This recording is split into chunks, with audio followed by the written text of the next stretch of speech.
मैंने रख के देख ली दिल में शिकायतें। भाई शिकायतों का जो बोझ है ना वो बस्ते से भी भारी होता है।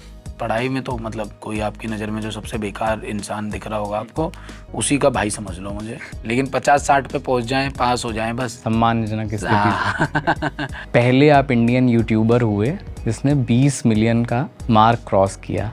शाम 5:30-6 बजे के आसपास 20 मिलियन सब्सक्राइबर हुए थे। फिर मीडिया ने जब कवरेज किया कि भाई 20 मिलियन वाले पहले यूट्यूबर बने, तो बड़ा अच्छा महसूस हुआ था। जब तक हमें कोई दूसरा नहीं बोलता ना, तब तक हमें कोई चीज़ अच्छी लगनी स्टार्ट नहीं होती। थोड़ी सी अपब्रिंगिंग ही ऐसी है कि कुछ बहुत ज़्यादा अच्छा मिल जाता है ना, यकीन नहीं होता कैसे मिल गया। आपने कभी पेड़ को उड़ते हुए नहीं देखा होगा, लेकिन छाव सबको देते हुए देखा होगा। क्या है दोस्ती के मायने अमित बढ़ाने के लिए? मेरे लिए दोस्ती बहुत ज़्यादा ज़रूरी है। हम तो इंट्रोवर्ट हैं, हम तो एक्सट्रोवर्ट हैं। तुम चाहे कोई से भी वर्ड हो, दोस्त बनाओ। मुझे पहले ऐसे लगता था कि भाई मुझे ना पूरे वर्ल्ड में नंबर 1 बनना है। फिर मुझे लगा कि यार पूरे वर्ल्ड में नंबर 1 तो भोलेनाथ जी हैं। तो मुझे लगा नंबर 2 अब मैं बनूंगा ही नहीं। या तो बनते नंबर 1 ही या फिर नंबर 2 ही। अब उनके चेले ही बन के रहेंगे। अमित साहब, बहुत बहुत स्वागत है आपका। मेरा नाम मुकुल है और ये हमारा शो है अनस्क्रिप्टेड पॉडकास्ट, जिसमें हम अनस्क्रिप्टेड बातचीत करते हैं। कोई एज सच स्क्रिप्ट नहीं होती। कहाँ से शुरुआत हुई आपकी, सबसे पहले हम वो जानना चाहेंगे। जन्म मेरा बुलंदशहर में हुआ, बुलंदशहर के महमदपुर गाँव में। तो जब मैं 5-6 वर्ष का था तब दिल्ली आ गया था। फिर मेरी स्कूलिंग, कॉलेज सब दिल्ली से हुआ। लॉ मैंने गाजियाबाद से की। अच्छा। हाँ, मेवाड़ से। उसके बाद 2017 तक तो मैं पढ़ाई कर रहा था। मेरा लॉ का फाइनल ईयर था। उससे पहले 17 में, 16 में, 15 में मैं थोड़ी थोड़ी सी छोटी मोटी वीडियोस की डबिंग बना के डाल दिया करता था फेसबुक पे। अच्छा। वो भी थोड़ा यार दोस्त कह देते थे कि तू ऐसी, तेरा सेंस ऑफ ह्यूमर अच्छा है, हंसी मजाकिया वाला आदमी है, तो थोड़ा वो चढ़ाई में हो जाता है, जो यार दोस्त चढ़ा देते हैं। तो वो मैं डाल के, पर वो उसको सीरियस नहीं लेता था। डाल दिया, अब थोड़े बहुत व्यूज़ आ गए, 1000-500 ऐसे व्यूज़ आ गए। खुश बहुत हो जाते थे उस टाइम पे यार। 1000 व्यूज़ आ गए, 500 आ गए, 100 आ गए, 300-400 मेरे दोस्त ऐड थे, स्कूल के दोस्त ऐड थे, कॉलेज के थे। और सभी को मैं बोल देता था, देखो भाई देखो, शेयर कर दो, फैला दो। कि कैसा लगा, देखो बताओ, मुझे बताओ। कुछ लोगों में, कुछ दोस्तों में प्यार भी इतना था कि वो खुद से ही करते थे। 17 तक ऐसे ही मैं डबिंग करके काफ़ी डालता था। फिर 17 मार्च में मैंने यूट्यूब चैनल बनाया था। अच्छा, उसके पहले यूट्यूब चैनल नहीं था। उसके पहले फेसबुक पे डालता था सिर्फ मैं। इंस्टाग्राम भी नहीं था। इंस्टाग्राम तो हालांकि 2013-14 में कम था काफ़ी लोगों तक, जो 17 में ज़्यादा आना स्टार्ट हुआ। जैसे यूट्यूब, मतलब जियो के बाद तो खैर सारी डिजिटल में जितने भी प्लेटफॉर्म है, चाहे यूट्यूब है, इंस्टाग्राम है, वो ज़्यादा पॉपुलर हुए। फेसबुक पहले से ही था। फेसबुक को तो ज़्यादा लोग चलाते ही थे। लोग चला रहे थे, बट फेसबुक को लोग बाग मतलब इस वीडियो प्लेटफॉर्म के तौर पे बहुत ज़्यादा इस्तेमाल नहीं कर रहे थे। लिखने के लिए ज़्यादा इस्तेमाल करते थे पहले। हम भी उसी में से ही थे। फोटो डाल के बड़े बड़े कैप्शन लिखना ना, वो वीडियो के लिए। बट ये था कि कोई ऑप्शन नहीं था ना। मुझे लगता था यही बेस्ट ऑप्शन है, इसको डाल देते हैं। कॉपीराइट फ्री था फेसबुक। तो 17 में जब वीडियो बनाई, मैंने पहली वीडियो बनाई, उससे पहले का सारा कंटेंट जितना भी था वो सब फेसबुक पे पड़ा हुआ था। वो सेम कंटेंट मैंने यूट्यूब पे डाला ही नहीं। यूट्यूब पे मैंने बिल्कुल फ्रेश अपना फेस दिखा के, बिल्कुल पहली वीडियो से ही अपना फेस दिखाया और फिर वीडियो बनानी स्टार्ट की। उसके पहले आपने फेस नहीं डबिंग करता था मैं तो नॉर्मल कोई भी, जैसे हरियाणवी कोई गाना लिया, भोजपुरी कोई गाना लिया, और एमिनम की लिप सिंक पे जो मैंने चिपका दिया कि एमिनम गा रहा है, लगावे तू जब लिपस्टिक, ऐसे करके वो होती थी। तो ये करता था मैं 2017 से पहले। फिर 17 के बाद तो प्रॉपर फिर तो वीडियोस ही बनाने लगे। ये सो फार जर्नी रही, जो जहाँ से शुरू हुआ और अभी जैसे चल रहा है। एमिनम का आप जिक्र कर रहे हैं। एमिनम आप समझ रहे थे तब कि क्या है एमिनम? मुझे म्यूज़िक मैंने काफ़ी सुना है। अच्छा। पहले से ही मैंने हिप हॉप बहुत सुना है। टुपाक को भी मैंने सुना है, एमिनम को भी सुना है, 50 सेंट को भी सुना है मैंने। और अभी भी जो भी हिप हॉप चलता है उसको भी मैं बहुत सुनता हूँ। 90s भी बहुत सुना है मैंने। 90s के जो गाने होते थे, 2000 के भी जितने भी गाने थे। म्यूज़िक का मुझे शुरू से बड़ा शौक रहा है। तो अभी जो फिल्म्स बनाता हूँ या वेब सीरीज़ बनाता हूँ, उसमें जब म्यूज़िक करने की बारी आती है तो मुझे बड़ा इंटरेस्ट होता है, क्योंकि मुझे कहीं ना कहीं ऐसे लगता है मेरा फेवरेट पार्ट है वो।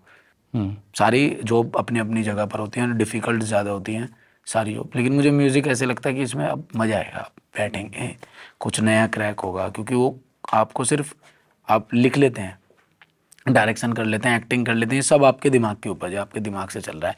लेकिन म्यूज़िक एक ऐसी उपज है जो मुझे आता नहीं है, लेकिन मैं दूसरे बंदे को आइडिया देता रहता हूँ, कुछ ऐसा बनाते हैं, कुछ वैसा बनाते हैं, तो वो कंपोज करने में, हाँ वो क्रैक करता है उस चीज़ को, वो मुझे एकदम से एक्साइटेड करती है कि अरे हाँ यार ये कितना अच्छा है, ये तो मैंने भी नहीं सोचा था, या मैं ऐसा सोच रहा था वैसा ही हमने बना दिया है। तो सुना है मैंने काफ़ी, एमिनम को भी, सभी को पहले सुना है, जैसे मॉकिंग बर्ड था एमिनम के गाने, ब्यूटीफुल है उनका गाना, वो तो बहुत पुराने नए टाइप का है। तो जब मेरा सबसे पहले, मैं मतलब अमित भड़ाना मैं नाम जानता था, मैं जानता था कि आप यूट्यूब पे कंटेंट बनाते हैं, बहुत सारे लोग कंटेंट बना रहे थे, लेकिन मेरा जो पहला आपसे परिचय हुआ वो परिचय के बाद हुआ। तो उस टाइम पे मैं अपने कॉलेज में था और एकदम बूम आया कि यार ये कोई गाना आया है और ये बहुत ही अलग सी, तो मुझे मोटिवेशनल चीज़ें बहुत पसंद हैं। फिर मैंने वो गाना पूरा सुना, फिर मैंने आपको थोड़ा सा अच्छे से जाना कि अच्छा क्या है, क्या स्ट्रगल है, क्या कैसे कैसे पूरी आपने उसमें कहानी जो बताई है। तो अभी तालियों में गालियाँ बदल चुकी हैं। कैसा जब आप उस चीज़ को, उस पूरे फेज़ को देखते हैं, तो अभी जहाँ पर आप हैं, जिस स्थिति में हैं, तो पुराने उस फेज़ को, उस स्ट्रगल को याद करते हुए कैसा महसूस करते हैं आप? याद तो मैं हमेशा रखता हूँ, और वो बहुत ज़्यादा ज़रूरी है याद रखना, क्योंकि उसने जो कुछ सिखाया है ना, वही सब अब तक चलता आ रहा है। क्योंकि अभी वाली लाइफ तो बिल्कुल ही अलग है। अभी वाली लाइफ ऐसी है कि आपके इर्द गिर्द यस मैन बहुत हैं, आपको आपकी बुरी चीज़ को भी अच्छी कहने वाले बहुत हैं, या आप कुछ भी क्रिएट कर रहे हैं तो आपके अंदर एक खुद का एक एटीट्यूड आ चुका है कि आप अच्छा ही क्रिएट कर रहे हैं, बहुत बढ़िया क्रिएट कर रहे हैं। वो टाइम ऐसा था कि रियल लोग बहुत आसपास भी थे, है ना, वो हालांकि आज भी हैं, वो रियल लोग आसपास भी हैं, लेकिन जो नए मिलते हैं, जो नए लोग आते हैं, वो उतने रियल नहीं मिलते जितने पहले के कंपैरिजन में मिलते थे। वो इतना कुछ सिखा के गए, इतना कुछ सिखा के गए। मैं हमेशा कहता हूँ मेरी इंस्पिरेशन मेरे फेलियर्स रहे। मैंने जो फेलियर्स से सीखा मैं कहीं से नहीं सीख सकता था, क्योंकि जितना मुझे टीचर्स ने सिखाया, जितना पेरेंट्स ने सिखाया, उतना ही मुझे मेरे फेलियर्स ने सिखाया। फेलियर से बड़ा आपका कोई टीचर ही नहीं हो सकता। आपको मतलब आपकी रियल वैल्यू बता के जाता है फेलियर, कि आप कौन है। आप एक दिन उठते हैं, अपने आप को सबसे बेहतरीन इंसान समझते हैं, फिर आपके साथ कुछ ऐसा होता है तो आपको पता लगता है कि अरे यार ये तो अलग पानी चीज़ था है। सब। ये तो मैं बेफजूल में इतना घमंड में घूम रहा हूँ, ऐसा तो कुछ भी नहीं है। मैंने स्कूल, कॉलेज, लॉ पूरे जी जान से किया है। एक भी दिन नहीं छोड़ता था, संडे के दिन भी पहुंचता था मैं जबरदस्ती पढ़ाई मतलब करने। पढ़ाई में भी आप डेडिकेटेड नहीं थे? नहीं नहीं, हाँ। पढ़ाई में तो मतलब कोई आपकी नज़र में जो सबसे बेकार इंसान दिख रहा होगा आपको, उसी का भाई समझ लो मुझे, कजिन, उसका कजिन हूँ मैं इन चीज़ों में। तो पढ़ाई में तो मैं बहुत थोड़ा स्मार्ट स्टडी करता था मैं, कि ठीक है भाई ऐसा हो जाए कि 50-60 के आसपास पहुंच जाए, पास हो जाए। 40 पे पहुंचेंगे तो बहुत ही ज़्यादा किरकिरी है, कि 33-40 वाली की इतनी वो रहती नहीं है, लेकिन 50-60 पे पहुंच जाएं, पास हो जाएं बस। सम्मानजनक स्थिति। हाँ।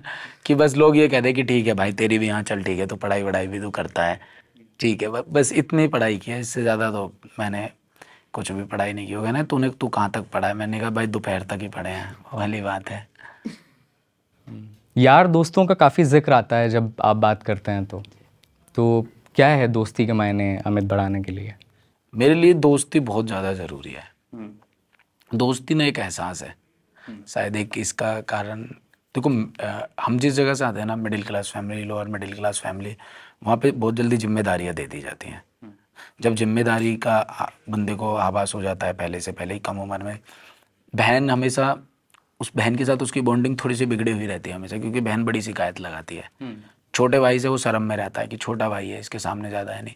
मम्मी पापा हमारे हैं ही, आपको पता है कैसे होते हैं कि on the spot, on the spot. उनके साथ तो बड़ी हायरार्की फॉलो करनी पड़ती है ना, कि पापा तक भी कोई बात पहुंचानी है तो मम्मी के थ्रू होके जाएगी, है ना। और मम्मी से कोई बात रख रहे हैं, अगर वो बहन नहीं सुन रही तो वो बिगड़ ही जाएगी उसी टाइम पे, बात बहन बिगड़वा देगी।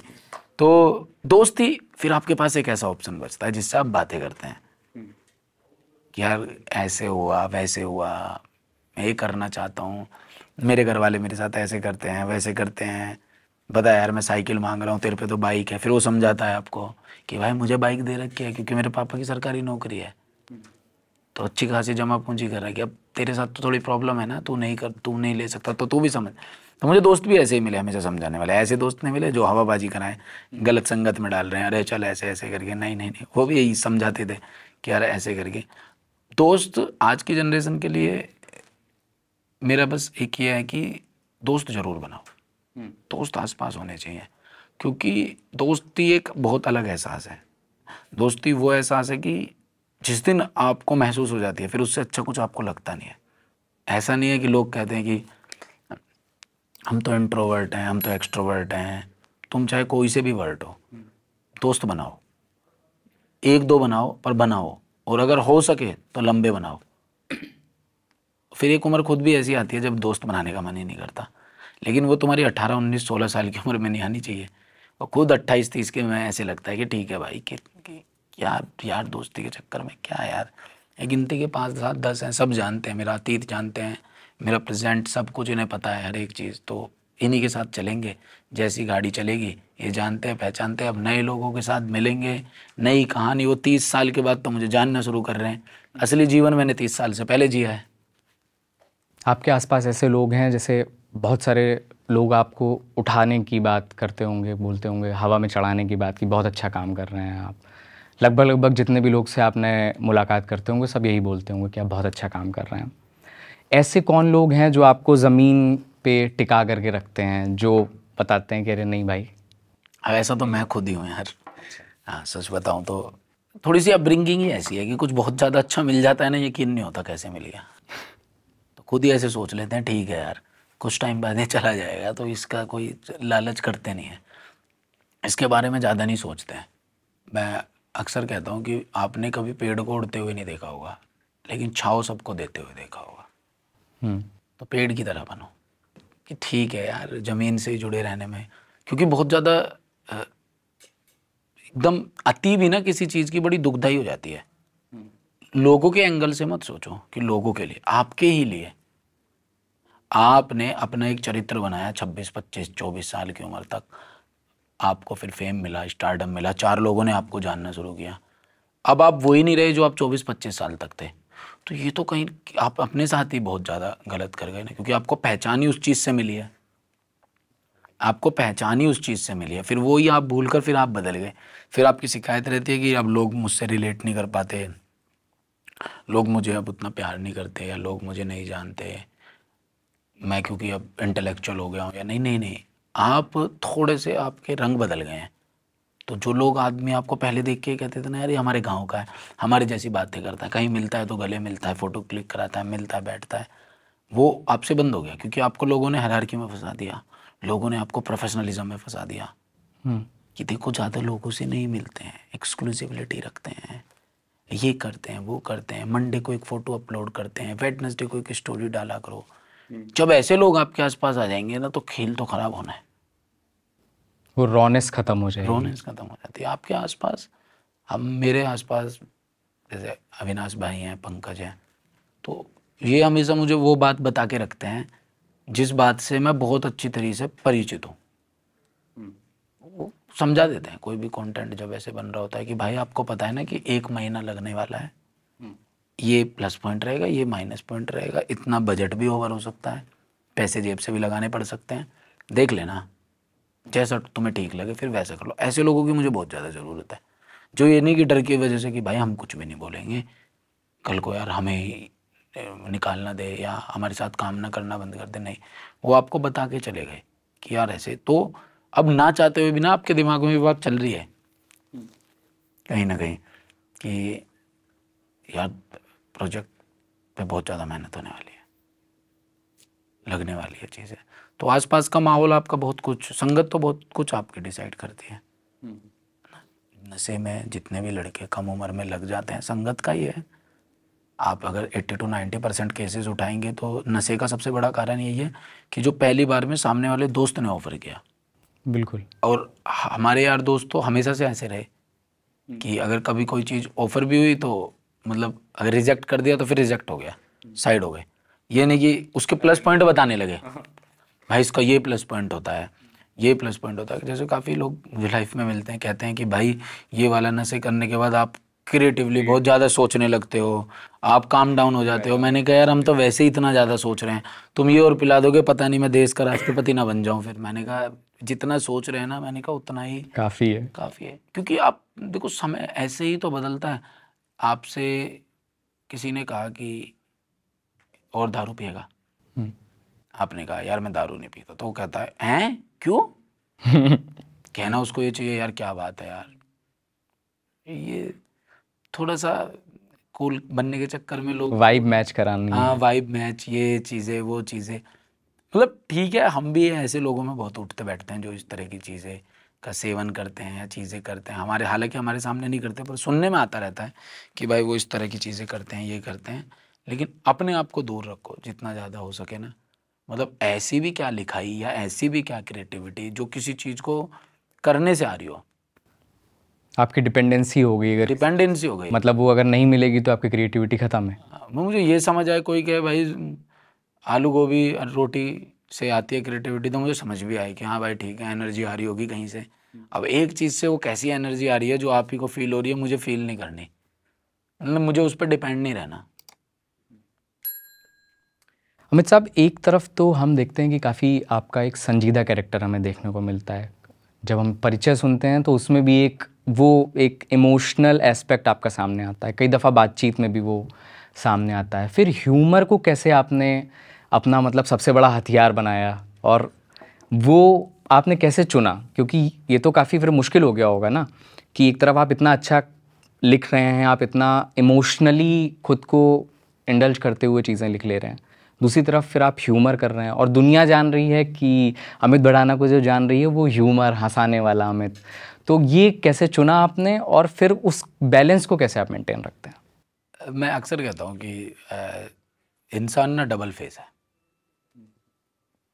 चाहे आप हो चाहे मैं हूँ, कोई भी इस पूरे हिंदुस्तान में या कहीं पर भी आप पूरे विश्व में उठा के देख लो, आदमी ना डबल फेस है। वो प्रोफेशनली कैसा है, पर्सनली कैसा है, मैं जैसी बातें अभी कर रहा हूँ ऐसी बातें मैं करता हूँ, लेकिन क्योंकि मुझे पता है कि अगर मैं एक पॉडकास्ट दे रहा हूँ जिसे बहुत ज़्यादा लोग सुनेंगे, तो मैं उसमें वो भी वही बातें करूँगा ना जो मैंने लगातार ही करी हैं, जो कॉमेडी करी है, जो बातें ही करी हैं, वो तो मैं उसका सोसाइटी पे कोई इम्पैक्ट डाल नहीं पा रहा, उस चीज़ को ना मैं डाल नहीं पा रहा। जो मेरा ह्यूमर है वो मेरे दोस्तों में बैठ के रहता है वैसा ही, जब मैं 4 लोगों में बैठा हूँ, अपने जो दोस्त बैठे हैं उनमें ऐसी हंसी मजाक चलता है, लोगों से भी मिलता हूँ तो भी मेरा वही हंसी मजाक चलता है। फेस तो आदमी के दोनों हैं, डिपेंडेंसी हो जाती है एक टाइम पर आकर कि यार आप ये डिपेंड करने लगता है कि आपको अभी परफॉर्म क्या करना है, अभी माहौल क्या बता रहा है, क्या माहौल नहीं बता रहा है। जैसे मुझे एक समय के बाद ये रियलाइज़ होना स्टार्ट हुआ कि यार मुझे कोई भी ना ऐसा कंटेंट बनाना है कि जो सालों तक लोगों पर बड़ा इम्पैक्ट डाले। ऐसा क्या बना सकते हैं, क्या नहीं बना सकते। तो जब मैंने मेरा जूनियर लिखी थी, एक आईपीएस की कहानी थी, वो पूरी बहुत काफ़ी पसंद किया था लोगों ने उसको। तो वो कहानी बनाने के बाद मुझे ऐसे लगा कि यार आज तक मैंने इससे पहले 95 वीडियोस बनाई है, लेकिन इसका इम्पैक्ट सबसे हैवी है, क्योंकि आईपीएस लोग लगातार बनते रहेंगे, 10 साल बाद भी, 20 साल बाद भी, 50 साल बाद भी। वो कहीं ना कहीं अगर उसे देख के एक आदमी भी इम्प्रेस हुआ या एक आदमी ने भी ठाना है ना मैं भी बनूंगा, ये वाला कंटेंट, मोटिव पूरा होगा, कि मोटिव पूरा हो जाए कैसे भी करके ना, कोई चीज़ जो आप करना चाह रहे हैं उसका मोटिव पूरा हो जाए। कॉमेडी बहुत अच्छी चीज़ है, लोगों को एंटरटेन करके रखती है, लाइट करके रखती है। मैं भी शायद हफ्ते में 1-2 बार पुरानी फिल्म की क्लिप देखता रहता हूँ यूट्यूब पे, कादर खान साहब की, गोविंदा जी की, अक्षय कुमार जी की, क्योंकि वो आपको लाइट करती है, आपको वो करता है। तो वो मैंने लगातार किया 4-5 साल ना। फिर मुझे ऐसे लगा कि मुझे ना थोड़ा मिक्स करनी होगी चीज़ें, थोड़े वर्सेटाइल होना होगा, क्योंकि अब आपके पास नंबर्स हैं, आपके पास पावर है, इन्फ्लुएंस कर रहे हो आप, इसको पॉजिटिव की तरफ करते हैं, ना कि इसको उसी जाल में फंस जाते हैं कि आज 20 मिलियन हो गए, अब नेक्स्ट 30 मिलियन करने हैं, इस हफ्ते में 4 वीडियोस करनी है, इतना पैसा कमाना है, उतना कमाना है, क्योंकि उसका तो फिर अंत ही नहीं है ना।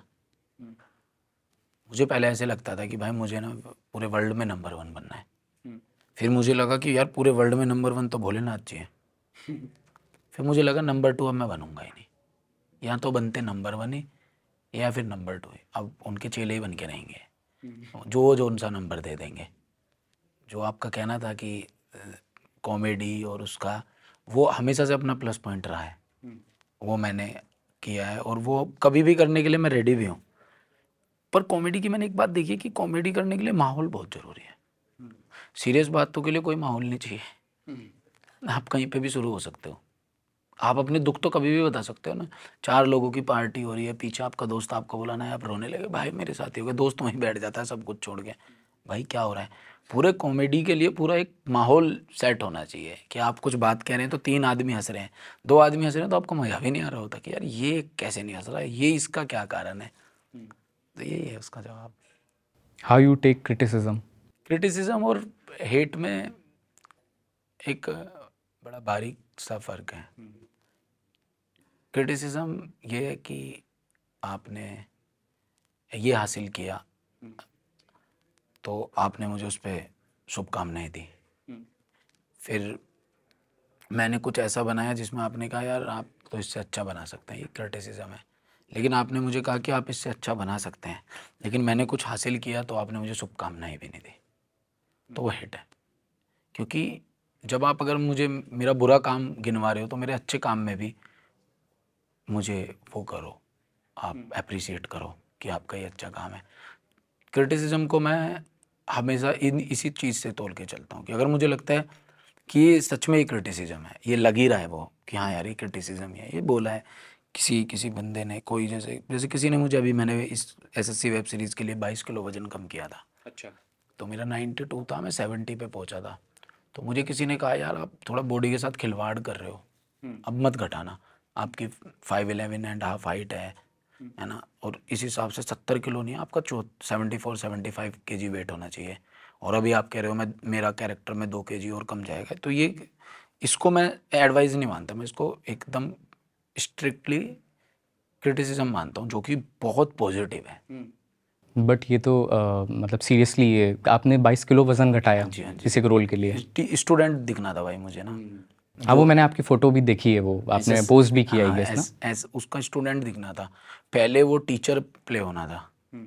अब जब वो टीचर प्ले होना है तो टीचर के लिए मेरा वेट है पूरा एक्यूरेट है, टीचर वाला मैंने शूट किया, फिर वजन घटा के फिर हमने वो वाला शूट किया। और कितना वक्त लिया आपने 22 किलो घटाने में? मैंने लिए 3 महीने। 3 महीने में? 3 महीने मतलब 78-80 दिनों के आसपास मैं ऐसा हो गया था कि भाई अब चलो अब शूट कर लेते हैं, कोई दिक्कत नहीं है। एसएससी सीरीज़ का आपने जिक्र किया, बताइए थोड़ा क्या है ये सीरीज़, क्या आप इसे बताना चाहते हैं, कब आ जाएगी हमारे सामने? एसएससी की मैंने खुद तैयारी की थी 12th करने के बाद, जिसमें मैं फेल हुआ था पूरे तरीके से। तो मुझे ये तो पता था कि यार एसएससी स्ट्रगल बहुत ज़्यादा है।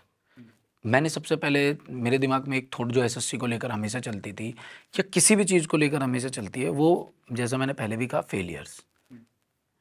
बंदा ना फेलियर से घबरा के बैठ जाता है ना, जो उससे मुझे प्रॉब्लम है, क्योंकि उसके लिए इतना कुछ बेटर लिखा होता है, इतना बेटर लिखा होता है कि वो आदमी को ना, क्योंकि इतना जल्दी का ज़माना हो गया है, सबको जल्दी जल्दी देखना है, रील्स हैं। हाँ, तो सबको अचीवमेंट भी जल्दी पानी है।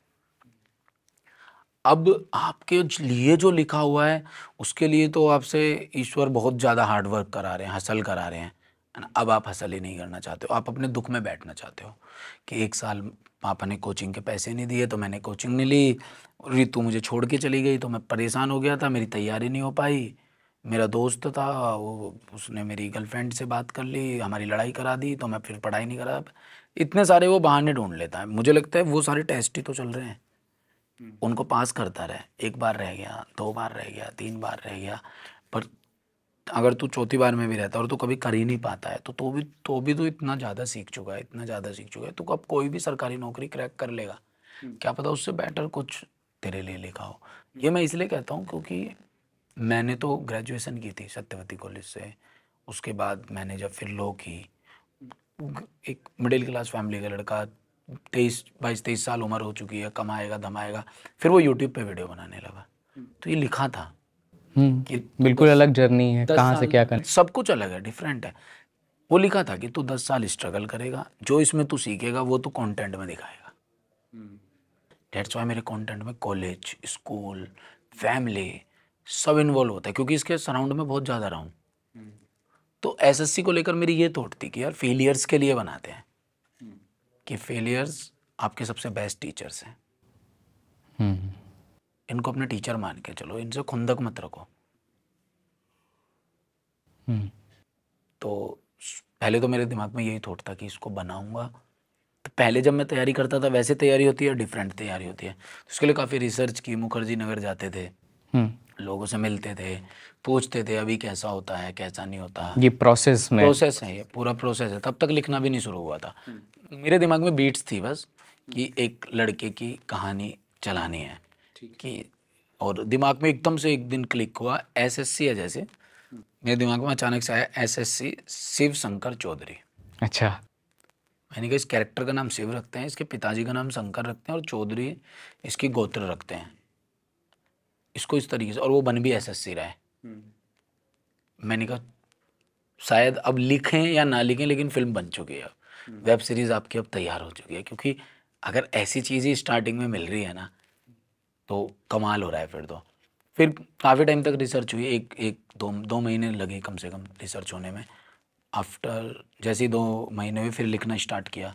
3 महीने लिखने में लिए मैंने आराम से। आप ही ने लिखा? हाँ मैंने लिखा है, और मेरे साथ स्वप्निल अदीस हैं जो को राइटर हैं, उन्होंने लिखा है मिलके। तो ये होता है कि पहला एक बीट होता है जो पूरा मैं तैयार करता हूँ, फिर मैं उन लोगों को बिठाता हूँ साथ में कि यार बताओ क्या लग रहा है यार, कैसा आइडिया, कैसी एंडिंग की स्टार्टिंग कैसी।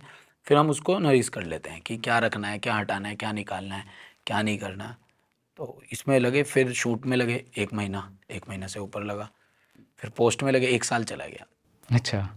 और वो भी यूट्यूबर के लिए जिनके घर ही मतलब वीडियो डाल के, वरना डालेगा नहीं तो कमाएगा कैसे। और मैं वैसे कुछ नहीं करता, स्पॉन्सर्ड नहीं करता मैं कोई भी इंस्टाग्राम पे, नेचर स्वभाव में ही नहीं है। खास वजह मतलब स्वभाव में नहीं है, मुझे समझ नहीं आता। जैसे मुझे कोई कह रहा होता है ना कि इसका स्पॉन्सर्ड कर दो आप, तो मुझे लग रहा होता है मैं यूट्यूब पे इंटीग्रेशन करा लेना यार। अब मुझे थोड़ा इंटरेस्ट जागना स्टार्ट हुआ है अभी थोड़े टाइम से। अच्छा, मतलब इंस्टाग्राम पे आप नहीं करते? हाँ इंस्टाग्राम पे नहीं करता, यूट्यूब पे मैं इंटीग्रेशन करता हूँ। और आते भी आजकल ना बहुत ज़्यादा बैटिंग ऐप वगैरह, बैटिंग ऐप मैं प्रमोट नहीं करता, लीकर मैं प्रमोट नहीं करता, और स्मोकिंग वगैरह मैं मतलब कुछ मापदंड आपने बना रखे, प्रिंसिपल्स हैं ये नहीं करना है, कि ये नहीं करना चाहे कुछ हो जाए। मैंने कहा फिर प्रॉब्लम आ जाएगी, अपने लिए प्रॉब्लम आ जाएगी, क्योंकि हमारी सबसे बड़ी ईगो ही है कि हम अपनी नज़र में बहुत बड़े हीरो हैं। और अपनी नज़र में गिर गए ना तो सारा खेल खराब हो जाएगा, पूरे दिन एनर्जी डाउन रहेगी, अपने आप से नज़र नहीं मिला पाएंगे, उल्टे सीधे काम होंगे फिर। तो अपनी नज़र में जब तक आप हीरो हो ना तो फिर दुनिया के सामने विलन हो चलेगा, अपनी नज़र में अभी आप हीरो। तो उन दिनों 1 साल जब इसको लग गया पूरे के पूरे बनाने में, सारी चीज़ें में लग गई, अब कुछ किया भी नहीं उन दिनों में। अब फाइनली 12 अक्टूबर को पहला एपिसोड आ रहा है, अभी ट्रेलर आया। अब हाँ ट्रेलर मैंने देखा। कैसा लगा आपको? मुझे बढ़िया लगा, काफ़ी उसकी तारीफ सुनी मैंने, बहुत ट्रेंड भी कर रहा है। हाँ ट्रेंडिंग पर भी है, काफ़ी अच्छा लगा सबको। मुझे यही उम्मीद है कि कंटेंट भी सबको बड़ा तो पसंद कितने एपिसोड की है पूरी? 4 एपिसोड है। 4। हाँ जी, एक ही सीज़न में? एक ही सीज़न, अभी सीज़न है, वो एंड में डिसाइड होगा कि क्या इसका सीज़न। तो इसे यूट्यूब पर ही आप? अभी यूट्यूब पर है ये यूट्यूब पे मैंने किया। अड्डा 24/7 एक गूगल इन्वेस्टेड कंपनी है, एजुकेशनल कंपनी है, उसके साथ कोलैबोरेशन है। तो यूट्यूब, जब मैं ये देख रहा था तो मेरे मन में सवाल आ रहा था कि यूट्यूब ही क्यों आपने मतलब प्लेटफॉर्म चुना? बिकॉज आपका ज़्यादातर काम वहाँ पर, आपकी एक ऑडियंस बनी हुई है इसलिए, या अभी तो बहुत सारे और स्ट्रीमिंग प्लेटफॉर्म्स हैं जिन्हें चुना जा सकता था? अब मैंने ना बड़े टाइम पहले ना एक इंटरव्यू में बोला था, जैसे आपको बोल के जाऊँ कोई बात आज, कि मैं अपनी पहली वेब सीरीज़ यूट्यूब पे लाऊंगा।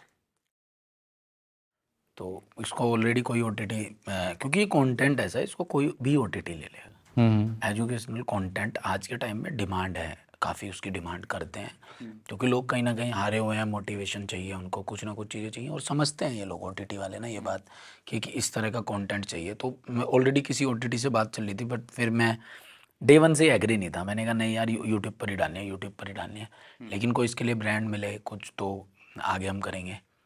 ऑलरेडी हमारी अड्डा से उस टाइम पे बात चल रही थी, कर दिया काम 35। तो अभी 12 तारीख को आ रहा है, तो अभी प्रमोशंस वगैरह में आप लगे हुए हैं, बन चुका है कंटेंट, कितना होपफुल हैं, क्या लग रहा है? मतलब मैं कभी कंटेंट को प्रमोट नहीं करता था कहीं पर भी जाके। मैं 4 साल बाद मीडिया इंटरेक्शन कर रहा हूँ, बहुत कम मीडिया इंटरेक्शन करता हूँ मैं। इसकी कुछ ऐसे वजह नहीं है कि किसी लिए नहीं, बस मैं करता ही नहीं हूँ कि ठीक है यार अपना काम कर रहे हैं, काम कर रहे हैं, कम ही बातें रखें, काम ज़्यादा बातें रखें ना, हम कम बात रखेंगे। उम्मीद तो मुझे यही है कि लोगों को पसंद बहुत ज़्यादा है।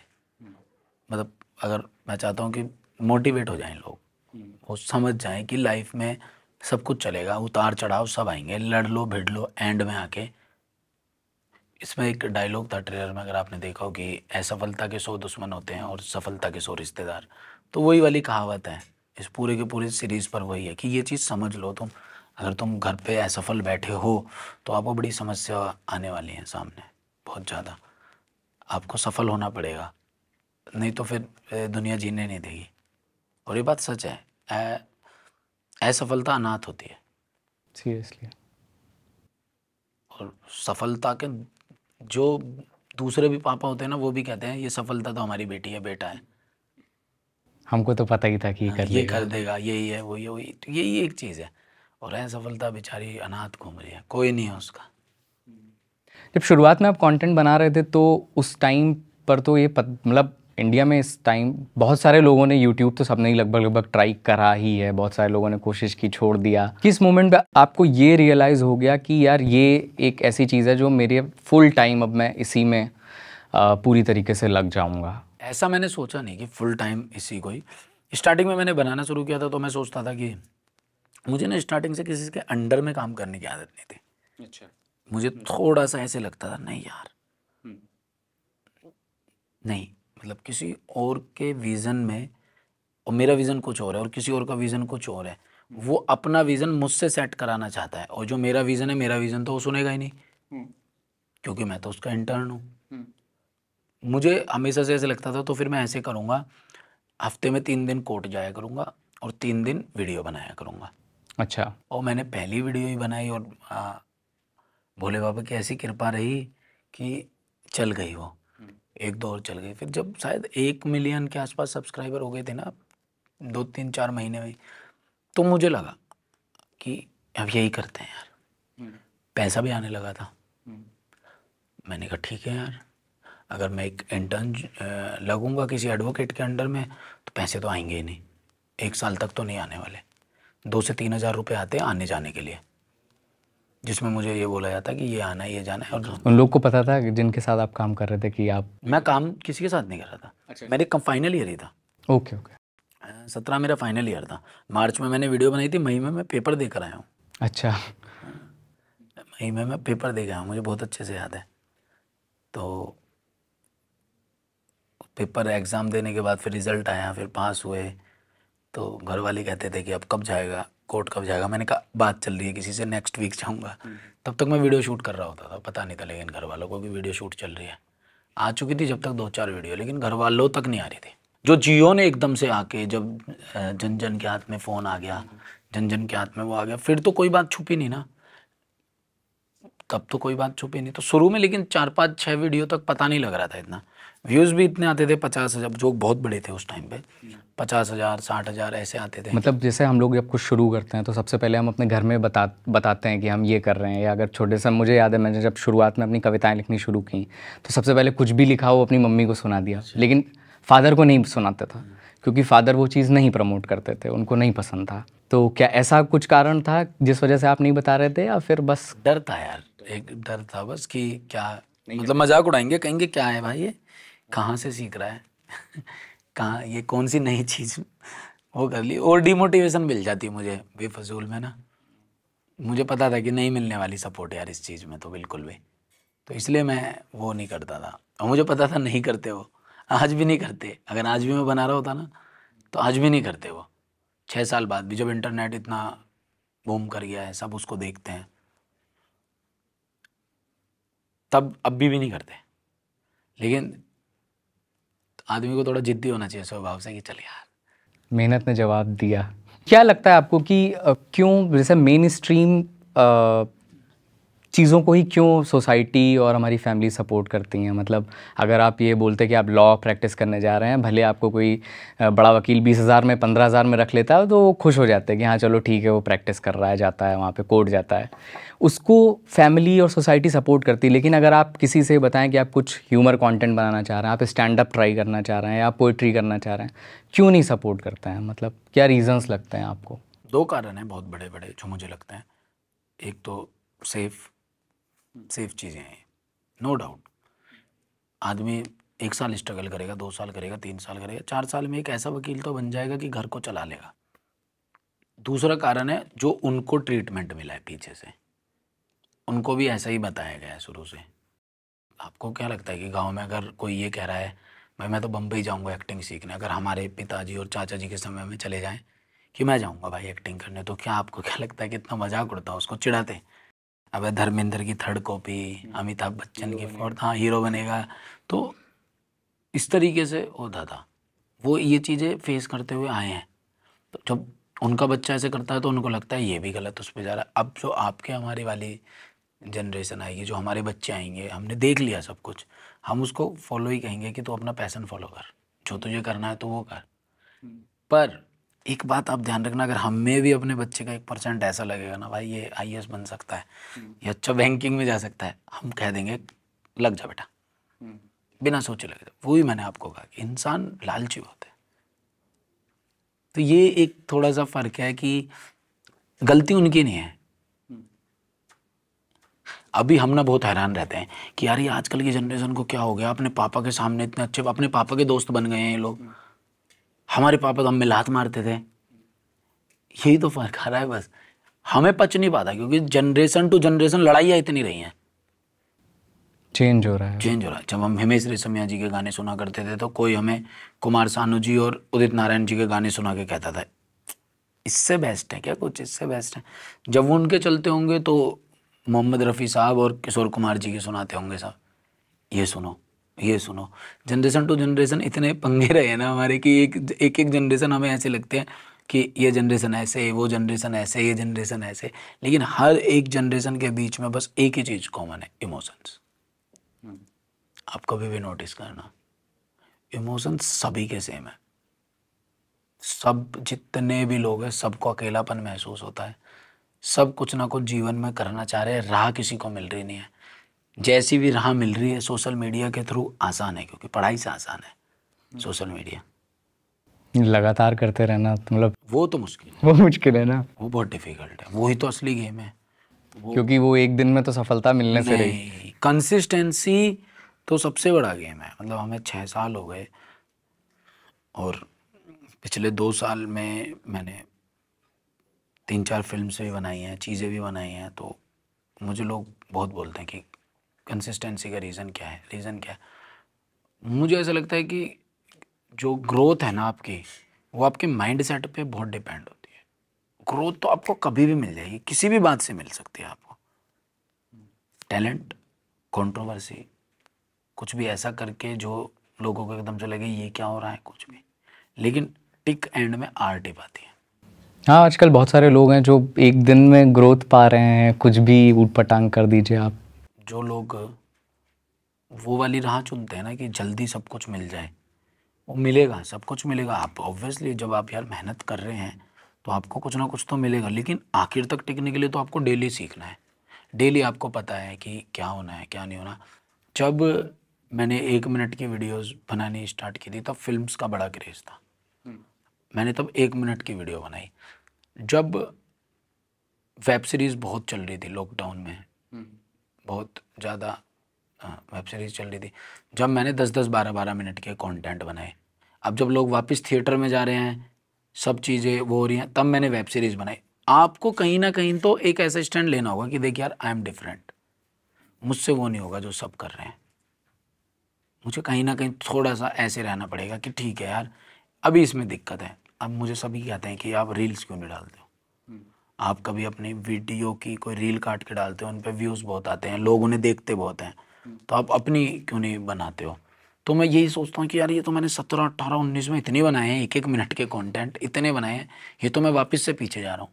हालांकि मेरा मन करता है कभी कभी कि चल यार करते हैं शूट, करूँगा भी शायद मैं फ्यूचर में आके, लेकिन वो बस वही है कि एल्गोरिदम है ना, वो आपको अपने हिसाब से चलाना चाह रहा है, और अगर आप उससे बच गए तो आप सफल हैं, वरना तो आप उसी भीड़ का हिस्सा हैं।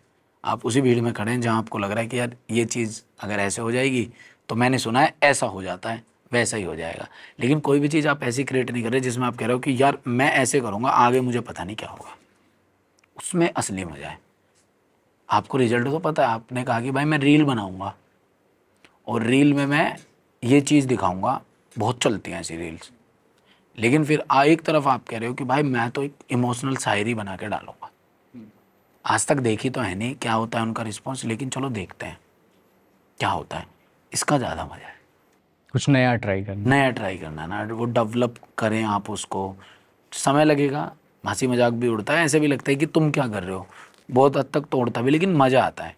पर उसमें हमेशा उस कंटेंट की खासियत ये होनी चाहिए कि उसका इम्पैक्ट हो, क्योंकि इम्पैक्ट बहुत ज़रूरी है। मेरे ऊपर 3 इडियट्स का बहुत इम्पैक्ट है, कंटेंट वाइज नहीं, सोच वाइज, कि यार ये बात तो ठीक है, ये भी बात ठीक है, ठीक है यार, पढ़ाई को प्रेशर की तरह मतलब। तो अगर ईरानी साहब ने वो कंटेंट बना के 14 साल तक किसी को रेलेवेंट कर रखा है, तो देखो ना यार, विन हो गए ना वो, तो अपनी सिचुएशन में जीत गए ना वो। तो वो दिन हम जानना चाहते हैं जिस दिन पहले आप इंडियन यूट्यूबर हुए जिसने 20 मिलियन का मार्क क्रॉस किया। उस दिन में थोड़ा सा ले चलिए, हमें बताइए कैसा था वो दिन। बहुत अच्छा एक्सपीरियंस था मेरे लिए, सच बताऊं तो। जब आपके आगे मैं बताया ना कि पहले मुझे बड़ा अच्छा लगता था ऐसे सुनना कि आप इंडिया के पहले यूट्यूबर हैं, वो फिर मैं इस मोहमाया से बड़ा निकला। मैंने कहा यार ये सब चीज़ें तो आपको फंसा के रखती हैं बहुत देर तक ना, इन्हीं चीज़ों में ये आपको ऐसे करके रखती हैं कि अरे यार ऐसे क्यों हो जाएगा। थैंक यू भाई। वो सुबह के मतलब शाम 5:30-6 बजे के आसपास 20 मिलियन सब्सक्राइबर हुए थे। शाम शाम 6 6:30 बजे के आसपास। उस दिन मैंने वीडियो भी डाली थी, बेरोजगार बैचलर का पार्ट 3। एक मैंने छोटी सी सीरीज़ बनाई थी उन दिनों, क्योंकि लॉकडाउन चल रहा था, लॉकडाउन में हुए थे, लॉकडाउन चल रहा था, सब अपने घर पे रहते थे। तो मैंने भी एक ऐसी छोटी सी सीरीज़ उन दिनों लिखी थी। मैंने कहा सब हम घर पे ही हैं, घर के अंदर ही शूट कर लेते हैं। तो वो जब मैंने शूट किया तो वो शाम के करीब 6:30 बजे के आसपास हुआ था। फिर टोटल वो सारा फिर मीडिया ने जब कवरेज किया कि भाई 20 मिलियन वाले पहले यूट्यूबर बने, तो बड़ा अच्छा महसूस हुआ था। ये क्या है ना कि हम सब में एक बहुत अच्छी, मतलब अच्छी कह लो या क्या कह लो, कि जब तक हमें कोई दूसरा नहीं बोलता ना, तब तक हमें कोई चीज़ अच्छी लगनी स्टार्ट नहीं होती, और जब तक कोई दूसरा हमें बुरा नहीं बोलता तो बुरा लगना महसूस नहीं होता।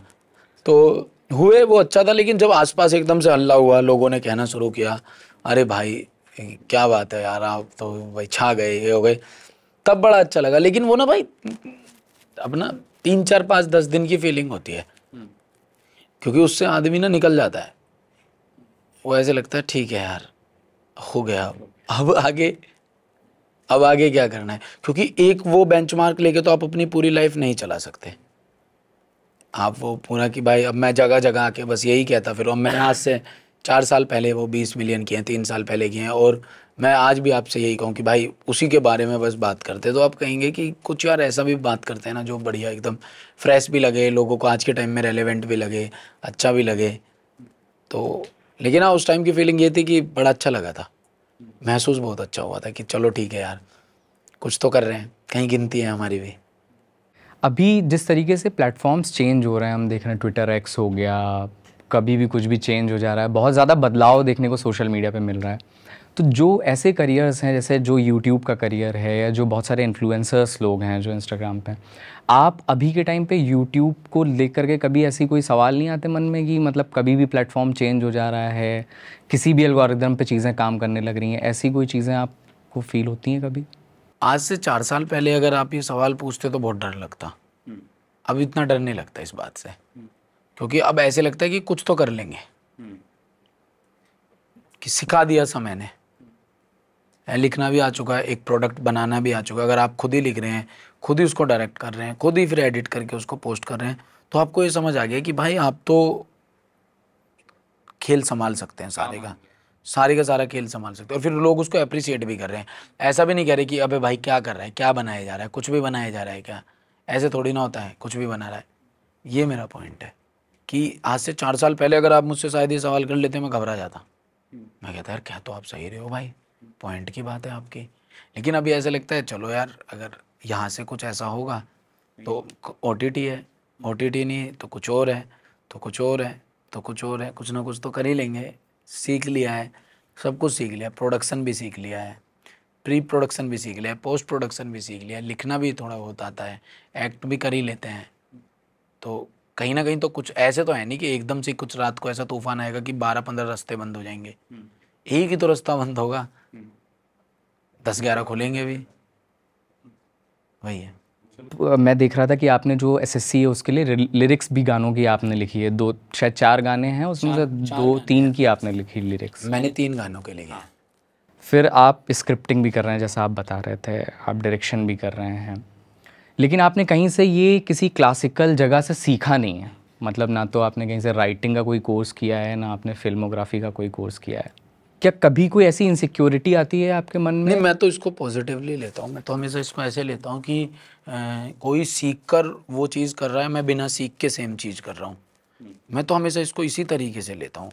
मेरे अंदर कभी कुछ ऐसी इनसिक्योरिटी नहीं आती कि, वैसे हर एक इंसान इनसिक्योर बहुत ज़्यादा है। आप, मैं, सब, हम सब बहुत इनसिक्योर हैं चीज़ों को लेकर, पर कुछ चीज़ें जीवन में सच में ऐसी हैं जिसको लेकर इनसिक्योरिटी नहीं है। जैसे मुझसे कोई बहुत बेहतरीन कुछ चीज़ कर रहा है तो मुझे ज़्यादा इनसिक्योरिटी नहीं होती। थोड़ा बहुत आपके इर्द गिर्द के लोग अगर कहें कि अरे भाई आप क्यों नहीं कर रहे हैं, देखो वो भी कर रहे हैं, ये भी कर रहे हैं, तो आपको एकदम से लगता है हाँ यार कुछ तो बनता है यार, अब बहुत टाइम हो गया, कुछ अच्छा बनाते हैं, कुछ अच्छा करते हैं कि हमारी भी बातें हों, हमारी भी चीज़ें हों। लेकिन ऐसे कभी सोचना कि अरे यार इन लोगों ने तो स्कूल से वहाँ से पढ़ाई की है। अब लाइक अगर मेरा कोई दोस्त है वो बहुत अच्छे प्राइवेट स्कूल में पढ़ा है, मैं पढ़ा हूँ सरकारी स्कूल में, यमुना विहार C1। मुझे लगता है कि मुझे उससे ज़्यादा एक्सपीरियंसेस बहुत ज़्यादा है, क्योंकि वो आज भी वो छोले कुलचे वाली बातों से रिलेट ही नहीं कर पाता। वो आज तक भी उस गरीबी से रिलेट नहीं कर पाता जिसमें मैं कहता हूँ साइकिल, कि भाई साइकिल पे चलेंगे, क्योंकि उसके पापा ने तो उसको 11th में ही दिला दी थी CBG, वो तो CBZ चलाता था। तो मुझे ऐसे लगता है कि बहुत ज़्यादा अच्छा करने के भी चक्कर में ना आप ना ज़मीन जो है ना वो भूल जाते हो कि यार यहाँ पे क्या है, यहाँ पे क्या नहीं चीज़ है। इसलिए कभी कभी ऐसा होता है कि जहाँ बहुत ज़्यादा शहर है वो मेरे कंटेंट से रिलेट नहीं कर पाते, क्योंकि उनको ऐसा लगता है ऐसा होता ही नहीं है। लेकिन जब वो एक तबके पे पहुँच गए, जब वो दिल्ली, यूपी, हरियाणा, MP, राजस्थान, पंजाब एक बार घूम आए, तो कहेंगे भाई ऐसा ही होता है। ये तो रियल है।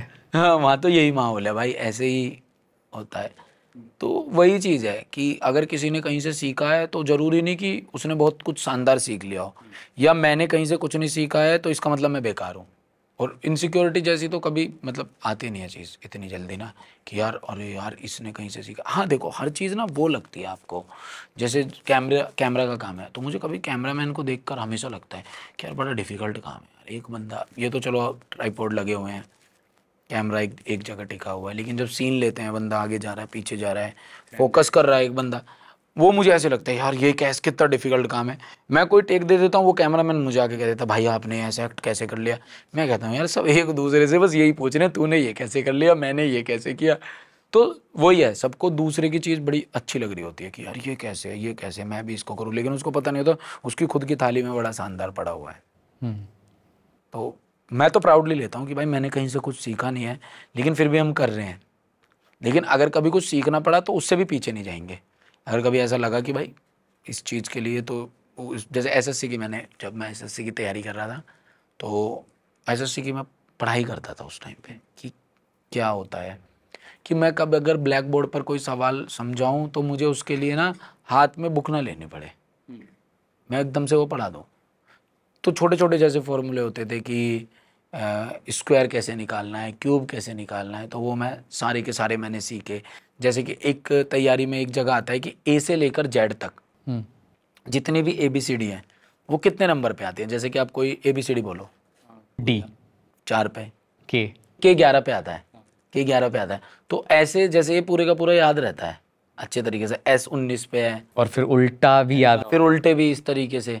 तो वो पूरे का पूरा वो मैंने किया। तो अब ऐसे भी नहीं मैं कह सकता था कि नहीं यार हम तो कभी कुछ करते नहीं, हम तो भाई नेचुरल आर्टिस्ट हैं, हमने तो सब कुछ यूट्यूब से किया, हमें ज़रूरत नहीं है। वो फिर फीका लगने लगता है। फिर तो आपने अपने आप को इतना बड़ा मान लिया, इतना बड़ा मान लिया कि आप सीधा कुदरत को चैलेंज कर रहे हो कि देखो जी मैं तो नहीं सीखूंगा, मैं तो ऐसे ही हूँ, अब आप बताओ। हरियाणा का इतना मतलब कैसे टच आया ये नहीं समझ पाया मैं। वेस्टर्न यूपी की भाषा है मेरी पूरी। अच्छा, आपकी वेस्टर्न यूपी पूरा की वो भाषा है। जो इधर नोएडा, ग्रेटर नोएडा में बोली जाती है, अच्छा, दिल्ली के गाँव में बोली जाती है, उधर बुलंदशहर की तरफ बोली जाती है, वो वाली पूरी भाषा है मेरी।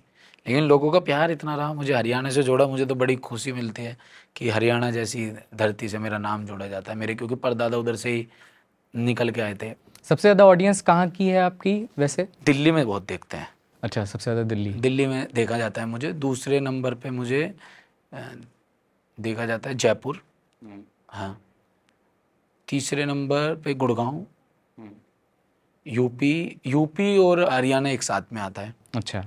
फिर उसके बाद बड़ी हैरानी से बॉम्बे आता है, जो कि मैं सोचता था कि वहाँ के लोग कम रिलेट करेंगे इन जोक्स को, इन बातों को, लेकिन है। पंजाब में भी बहुत है जितना मैंने देखा है ना। सबसे हैरानी करने वाली बात है मेरे लिए, सिक्किम और उड़ीसा में भी एक नंबर है जो इतने परसेंट वहाँ पे देखते हैं, क्योंकि यूट्यूब में तो पूरा आ जाता है कि इतने इतने परसेंट पे वहाँ देखते हैं। बल्कि वहाँ तो भाषा का एकदम चेंज इतना है। वो है। और कभी हैरानी हो जाती है आपको कभी कभी किसी किसी, जैसे मैं तमिलनाडु गया था तो रामेश्वरम जी गया था मैं, तो वहाँ बड़े लोग पहचान रहे थे। अच्छा। तो मैं उनको पूछता था कि तुम कैसे कंटेंट को देखते हो, तो वो कहते थे कि हम 2010 तक दिल्ली में ही थे, फिर हम यहाँ तमिलनाडु रहने लगे, तो फिर हम यहाँ पर देखते हैं। मैंने कहा अच्छा, मैंने कहा चल यार बढ़िया है।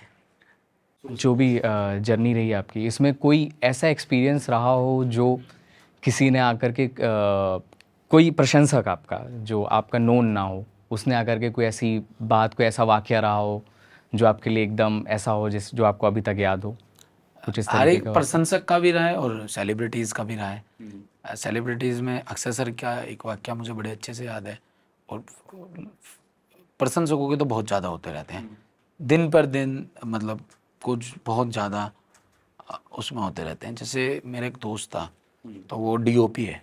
अच्छा। वो एक दिन मेरे पास आया हुआ था, तो कह रहा कि मेरा जो भतीजा है वो 7th क्लास में है, तो उसकी क्लास में बातें चल रही थी कि तुम यूट्यूब पे क्या क्या देखते हो। तो उसने कहा, उसके दोस्त ने, उसके भतीजे के दोस्त ने कहा कि यार मेरे घर में तो सिर्फ अमित बढ़ाना चलता है, क्योंकि उसकी वीडियो में कुछ गाली गलौच नहीं होती, बाकी तो ब्लॉक कर रखे हैं मेरे पापा ने। जितने जो भी मैं देखता हूँ कंटेंट वो तो ब्लॉक कर रखे हैं। तो उसने आके वो वहाँ पे गई कि चाचू जिनके साथ आप काम करते हो ना, उनसे, अमित से मुझे मिलवा दो, मेरा दोस्त उसका फ़ैन है और मैं अपने दोस्त को भी लेके चलूँगा, वो उनकी वीडियो देखता है। तो उसने मुझे आके जब ये बात बताई ना कि यार वो ऐसे करके मुझे बोल रहा था, तो मैं मतलब मुझे एकदम से एक ऐसा सा एहसास हुआ कि जो चीज़ आप बहुत दिल से करना चाहते हो और वो धीरे धीरे मिल रही है, तो मज़ा आ रहा है। एकदम से ना मिले ना बढ़िया, मुझे हर तरफ से नहीं चाहिए वाह भाई, मुझे धीरे धीरे मिलती रहे, क्योंकि वो धीरे धीरे मुझे पता है मिल के ना समुंदर बन जाएगा, मज़ा आएगा। मुझे एकदम से समुंदर नहीं चाहिए, आराम आराम से, आराम आराम से। एक मुझे अक्षय सर का, जब मैं फर्स्ट टाइम अक्षय सर से मिला था, तो उन्होंने मेरी एक बस वाली वीडियो थी, उसकी बहुत तारीफ़ करी थी उन्होंने। अच्छा। कि यार मुझे बहुत अच्छी लगती है तेरी वो वीडियो। तो वो मेरे लिए आज तक मुझे याद है कि हम तो नए नए खिलाड़ी थे यार, ये तब 19 की बात है, ये 3 साल काम करते हुए थे, अक्षय सर के साथ काम कर रहे थे, बचपन से देखा था उनको। कैसा था एक्सपीरियंस उनके साथ काम? अच्छा था, बहुत ज़्यादा अच्छा था। बहुत ही डिसिप्लिन वाले व्यक्ति हैं और बहुत प्यार देने वाले व्यक्ति हैं, रिस्पेक्ट बहुत करते हैं। उन्होंने बताया कि भाई आप अपने आप को कभी अलग मत समझना कि आप कोई यूट्यूबर हो, नहीं, आपने अपना एक मुकाम हासिल किया है, आप उसके ऊपर हमेशा प्राउड फील करना। मैंने कहा सर ये तो हम सोचते हैं, लेकिन आज आपने बोल दिया तो अब डबल हो गया है, क्योंकि आपके दिमाग में कुछ सवाल चलते रहते हैं, उनके जवाब नहीं है, जवाब कोई दे के चला गया तो वो डबल हो गया। अब कि ये तो मैं पहले से ही सोचता था भाई, अब आपने बता दिया, अब तो मैं यही रखूँगा। पोस्ट में बहुत इन्वॉल्व होते हैं, देखते हैं एडिट कैसा लगा है, क्या किधर जा रहा है सीन, किधर नहीं, बहुत मेहनत करते हैं। सेम कैटरीना कैफ भी हैं, कैटरीना भी बहुत ज़्यादा प्रोजेक्ट में इन्वॉल्व होती हैं। जब मैंने उनके साथ एक 30 मिनट का स्किट किया था अभी पीछे, तो बहुत इन्वॉल्व होती हैं वो, एक एक छोटी छोटी चीज़ें देखती हैं, बताती हैं। यहाँ से ही तो मुझे पता लगता है कि ये क्यों बड़े लोग बने हुए हैं। इनके बड़े बनने का कारण ये है कि इन्हें काम से प्यार बहुत है अपने, इन्हें ये फ़र्क नहीं है ये डाल देगा चल ठीक है यार, एक इंटरव्यू तो ये मेरा काम नहीं है, ये मेरा काम नहीं है, ये तो इसका काम है, एक इंटरव्यू है, एक स्किट है, एक कॉमेडी सीन है, कुछ भी है, कर लेंगे अपने आप, डालेंगे, मेरा क्या है, मैं तो स्वाइप अप डाल के छोड़ दूंगा या छोड़ दूंगी। दिखाओ यार कैसा किया है, अच्छा हुआ है, और अच्छा नहीं हुआ है तो इसको और बेटर बनाते हैं। सर ने मुझसे बोला था, अक्षय सर ने, कि अगर हमें तुझे लग रहा है कोई सीन ऐसा है तो हम रीशूट कर सकते हैं। मैंने कहा नहीं सर, कैसी बात कर रहे हो आप, सारा कमाल है, बहुत अच्छा। और वो वीडियो फेसबुक पे 75 मिलियन व्यूज़ हैं फेसबुक पे। यूट्यूब पे तो ऐसे ही होंगे 25-30 मिलियन, लेकिन फेसबुक पे पता ही नहीं वो किसी अलग ही किसी डॉक्टर्स के ग्रुप में शेयर है, वहाँ पे उस पर रोज़ व्यूज़ बढ़ते रहते हैं। लोगों को पसंद इतना आता है कंटेंट अक्षय सर वाला।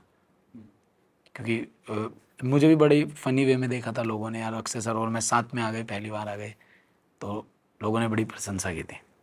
अभी जो लोग यूट्यूब में अपना करियर अब आज की सिचुएशन में बनाना चाहते हैं, क्योंकि ये देखने के बाद कई सारे लोग कमेंट करेंगे, और मैं आपके कुछ पुराने इंटरव्यूज़ भी देख रहा था, उसमें भी बहुत सारे ऐसे कमेंट्स थे कि मैं आज अपना एक चैनल बनाऊंगा, मैं मोटिवेट हो गया। तो बहुत सारे लोग हैं जो अभी भी शुरू करना चाहते हैं। तो ऐसे क्रिएटर्स के लिए, ऐसे लोगों के लिए आप क्या, अभी के टाइम पे जब आप उस प्लेटफॉर्म को समझ रहे हैं, आप उस पर लगातार काम कर रहे हैं, तो क्या एडवाइस देना चाहेंगे?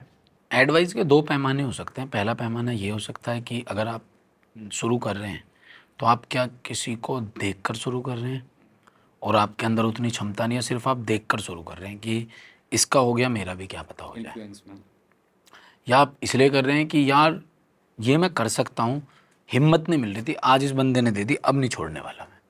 दूसरे वाले को जल्दी चुन लेना, क्योंकि पहले वाले में अगर आपने 2 साल भी दे दिया ना, तो जो आपकी पढ़ाई के 2 साल है ना, वो बेकार हो जाएंगे। आप कोई भी प्रिपरेशन कर रहे हैं या नौकरी कर रहे हैं या कुछ भी कर रहे हैं, वो बेकार हो जाएंगे। अगर आपको सच में ऐसा लगता है कि बात बन सकती है, करके तो देखें। प्लानिंग से मत करो, प्लानिंग जैसी तो कोई चीज़ है ही नहीं। लोग मतलब वो बच्चे नहीं हो पा रहे प्लानिंग से आजकल, है ना। लोग सोचते हैं कि सितंबर में कर देंगे, डिलीवरी अगस्त में हो जाती है आजकल। अगर आप में एक क्षमता है, आपको लगता है कि हाँ यार मैं कर सकता हूँ, चीज़ें बैठ सकती हैं, बन सकती हैं, तो बात बढ़िया बन सकती है। नहीं तो फिर आप समय अपना व्यर्थ ना करें। समय की वैल्यू है, ये निकल जाएगा, फिर आता नहीं है, फिर समस्या होती है कि अरे इसको कैसे लाएं। दो ना राजा थे, तो युद्ध का ऐलान होता है उनका कि हम इतनी तारीख को युद्ध करते हैं, लेकिन पहला जब युद्ध होता है ना, उसमें एक राजा और दूसरे राजा को बुरे तरीके से पीट देता है और मतलब ध्वस्त कर देता है, लेकिन वो उसको चैलेंज करता है कि तो दोबारा तैयारी करके, और वो दूसरे वाला जाता है, पूरी तैयारी वैयारी करके आता है। इस बार वो ऐसा है कि आधी सेना लेकर जाएगा, लेकिन मोटिवेट बहुत ज़्यादा है। वो कहता है बदल दूंगा, गेम बदल दूंगा, इतना मोटिवेट, जोश में है, सब कुछ कर देता है। उसको युद्ध से एक रात पहले पता लगता है जो दूसरा वो है राजा है, उसकी हार्ट अटैक की वजह से मौत हो गई है। लेकिन युद्ध है कल, युद्ध लड़ना है, वो उसका वो पूरे का पूरा मोरल डाउन है। वो कहता है मैं लड़ ही नहीं सकता यार, मुझे जिसने इतना मोटिवेट किया है, जिसकी वजह से मैंने इतने सालों तक तैयारी किया, जिसको मैं देख के ऐसे कहता था कि इसको जाते ही भमोड़ दूंगा, इसको जाते ही मैं देख लूंगा, वो मेरे सामने ही नहीं है। बच्चों से क्या लड़ूं मैं जाके। तो कभी कभी आप इतना बड़ा सोच रहे होते हो कि ऐसे कर दूंगा, ऐसे कर दूंगा, और सामने वाला आपको एक से रिलैक्स कर देता है। इसलिए कहते हैं कि मन में ना ज़्यादा बात रखो मत, कि दिल में आपने सोच के रख ली कि अच्छा इसे तो मैं एक दिन आने पर ऐसे जवाब दूंगा, वैसे दूंगा। वो आपके सामने आके क्या पता वो आपके हाथ पकड़ के कह रहे भाई ग्रेट आदमी हो आप, तो आप कहोगे तेरे लिए तो 1 साल से तैयारी चल रही है कि जब तू सामने आएगा तुझे सब सुनाऊंगा, मैं तुझे समझाऊंगा, तू तो पूरा ही झुक गया। आइए, वसीम साहब का एक शेर है कि वो अपनी नफ़रतें लेकर मुझ तक लाया तो था, शेर कुछ हल्का भूल रहा हूँ, और मैंने उसके हाथ चूमे और बेबस कर दिया। क्या बात है, क्या बात है। तो मतलब बहुत इन्फ्लुएंस होकर के ना करें, अगर आपके मन में है तैयारी करने का, कर लें और एक ट्राई तो दे दें अपने आप को। मन में कल को रहना नहीं चाहिए। आपको लग रहा है कि कर लेते हैं एक ट्राई, लंबे समय के लिए ना करें, छोटे समय के लिए तैयारी कर लें। को लगता है कि चलो ठीक है यार 20-50 वीडियो बना के डालते हैं, कुछ बात बनती है तो ठीक है। ये ना कि 20-50 बना ली और फिर भी कुछ नहीं हो रहा कि अब तो इसी में ही करना है, अब तो सब कुछ छोड़ दिया। वो भी सोच सकते हो आप, लेकिन वो पता लग जाती है, इंसान आपको बताना शुरू कर देता है कि भाई तेरे अंदर बात है, लेकिन यार आजकल बाहर नहीं जा रही चीज़। एक इंसान यही बोलना शुरू कर देता है यार बात नहीं है, वो समझ, तू समझ। तभी तो कहते हैं कि आसपास आपके ऐसे लोग एक दो होने चाहिए जो आपको बता सकें सही क्या है गलत क्या है। अमित साहब, आप ह्यूमर पर आपने बहुत काम किया है, तो ह्यूमर और सटायर, मतलब आपके वीडियोस में सटायर भी आप करते हैं, व्यंग भी आप करते हैं, या व्यंग को आप कैसे लेते हैं? ये मैं सच बताऊं ना, मैं बहुत ही ऐसा आदमी हूँ कि मैं कभी किसी को हर्ट नहीं करना चाहता। मुझे बहुत डर लगता है, बहुत ज़्यादा डर लगता है। मतलब अगर आपने मुझे कह दिया ना कि यार तू मुझे पतला क्यों बोल रहा है, मुझे बुरा लगता है, मेरी जुबान से पतला शब्द हट जाएगा ज़िंदगी भर के लिए। मैं हर्ट नहीं करना चाहता, और मुझे ऐसा व्यंग कभी पसंद नहीं आता जो दूसरों का मजाक उड़ा के होता है। अपना मजाक उड़ाओ, मज़ा आता है। तो मैं तो हमेशा कहता हूँ कि मैं अपनी कहानी का ही जोकर हूँ। हम जोकर हैं यार, ऐसा नहीं। लेकिन मैं कभी किसी और के ऊपर नहीं कर सकता बात ना। थोड़ा बहुत वो यारी दोस्ती वाला मजाक चलता है, जो दोस्त को बोल दिया कि अब चिपकली से मुँह के ये वो जो तो एक छोटा मोटा जो सिचुएशन पे डिपेंड करता है ना। लड़की छोड़ के गई तो भाई ये क्या कर गई, ये तो तेरा गेम हो गया, वो वाले हंसी मजाक वाली चीज़ें चलती हैं। लेकिन आप जिस जिस वजह से कोई इंसान हर्ट है, जिस या सेंटिमेंट्स हर्ट हो रहे हैं, वो मैं कभी नहीं छेड़ता। वो मुझे पसंद ही नहीं है, क्योंकि जिस तरीके से उनके सेंटिमेंट्स हैं मेरे बड़े सेंटिमेंट्स हैं।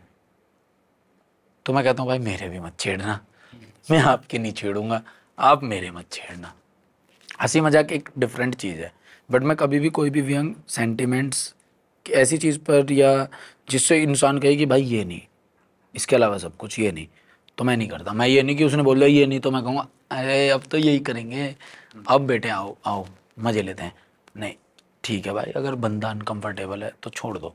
तो मैं हमेशा उस व्यंग को पसंद करता हूँ जिसमें अपना मजाक उड़ाया जाए, अपना आप खूब मजाक उड़ा लो, क्योंकि आप कंफर्टेबल हो अपने साथ। कौन बुरा मानेगा, तू ही तो बुरा मानेगा। तुझे मैं समझा लूँगा अपने आप से, खुद को खुद से समझा लूँगा। जब आपके कंटेंट की बात कर रहे थे, मैंने एक दो लोगों से बताया कि मैं आपसे बात करने वाला हूँ, आपने भी इस चीज़ का जिक्र किया कि आप गालियों का इस्तेमाल नहीं करते हैं अपना कंटेंट में। अभी के टाइम पे ह्यूमर और हंसाने के लिए गाली को एज अ टूल, ना केवल स्टैंड अप्स में और इन सब चीज़ों में, सीरीज़ में भी हम देख रहे हैं, बहुत सारी फिल्मों में हम देख रहे हैं कि गाली एज अ टूल इस्तेमाल की जाने लगी है हास्य पैदा करने के लिए। तो आपने ये कैसे चुना? क्योंकि ये एक आसान रास्ता था कि आप थोड़ा बहुत गाली गलौज करें और उससे आप इजीली बढ़ सकते हैं। तो आपकी क्या थॉट प्रोसेस थी इस तरीके का कंटेंट ना बनाने की? यही थी कि एक तो पारिवारिक माहौल में बहुत जिया हूँ भाई मैं, बहुत ही ज़्यादा। मैं इतनी गाली मैंने सच में नहीं दी कभी जीवन में, मैं ज़्यादा गालियाँ नहीं देता। गुस्सा आ जाता है तो फिर ठीक है, आदमी अपना पेशेंस खोता है तो फिर चीज़ें इधर उधर निकल जाती है, पर मैं रैंडम लाइफ में नहीं देता। मेरे आसपास इर्द गिर्द जितने भी लोग हैं, हम एक दूसरे की मम्मी को आंटी नमस्ते बोलना, बहन को बहन बोलना, और फिर मैं उसी को माँ बहन की गालियाँ निकाल रहा हूँ। मेरे अंदर वो अपब्रिंगिंग कभी आई नहीं, मुझे सिखाया ही नहीं कभी है। तो एक ही बहुत बड़ा कारण रहा गाली ना देने का। अब मेरे घर में आज भी ऐसा है कि जहाँ मैं बैठ जाता हूँ वहाँ छोटे भाई नहीं बैठते साथ में। हाँ, शर्म करते हैं, बैठ के बात करी उड़ जाते हैं। मैंने बात की, मेरा कोई दोस्त आ गया, उठ के चले जाते हैं। Due to respect. हाँ, रिस्पेक्ट है। पानी ला के दे के चले जाएंगे। फिर बाद में हम ऐठबाजी में कितने भी ऑर्डर देते रहे, उन्हें ऑर्डर भी पूरे करेंगे, क्योंकि उन्हें पता है कि भाई का दोस्त आया हुआ है, थोड़ा बनाना पड़ेगा, नहीं तो भाई हमसे बाद में लड़ेगा कि भाई ऐसे कैसे कर दे। तो मैं हमेशा से ऐसे माहौल में रहा हूँ।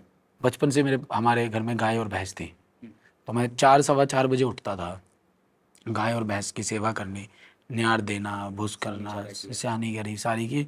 उसके बाद हमारा ऑफिस था, मैं ऑफिस खोलता था, प्रॉपर्टी का काम था हमारे चाचा जी का, ठीक है, तो वो जाके मैं खोलता था।